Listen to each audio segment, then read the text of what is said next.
ঢাকা বিশ্ববিদ্যালয় থেকে উপদেষ্টা, পিএসসি ও ইউজিসি সহ দেশের বিভিন্ন দপ্তরে আধিপত্য প্রতিষ্ঠার প্রতিবাদে রেল লাইন অবরোধ করেছেন রাজশাহী বিশ্ববিদ্যালয়ের শিক্ষার্থীরা।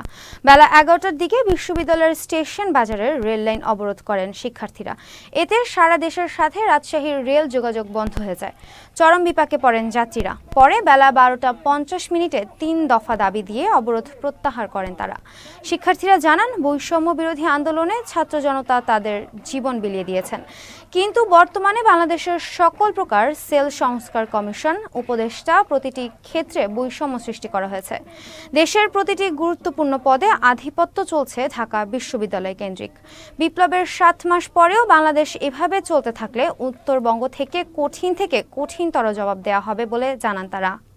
বিপ্লবের 7 মাস পরেও এখন পর্যন্ত দুঃখের সাথে বলতে হয় যে আহত এবং শহীদদেরকেও মূল্যায়ন করা হয় ঢাকা এবং ঢাকা মানে আশেপাশের অঞ্চল হিসাব করে। প্রান্তিক অঞ্চলের যারা আহত আছে তাদের খোঁজও নেওয়া হয় না। প্রান্তিক অঞ্চলের যারা শহীদ পরিবার আছে তাদের খোঁজও নেওয়া হয় না। প্রান্তিক অঞ্চলের কেন আমাদের এখানে কি যোগ্য কোনো মানুষ নাই যারা ইউজিসি থেকে প্রতিনিধিত্ব করতে পারে, যারা পিএসসিতে প্রতিনিধিত্ব করতে পারে? অবশ্যই ডিসেন্ট্রালাইজ বাংলাদেশ গড়তে হবে। তা না হলে আরও একটি জুলাই বাংলাদেশের বুকে আনা লাগে, সেটার জন্য আমরা প্রস্তুত আছি।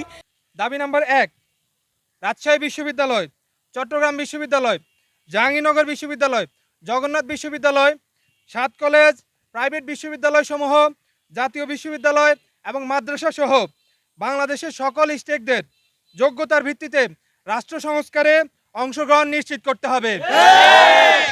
সংস্কার কমিশন।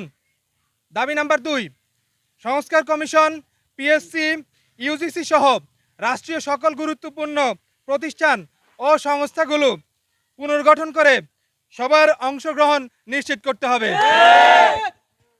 দাবি নাম্বার 3, ডিসেন্ট্রালাইজড বাংলাদেশ গঠনে দ্রুত সময়ের মধ্যে একটি রূপরেখা প্রণয়ন করতে হবে।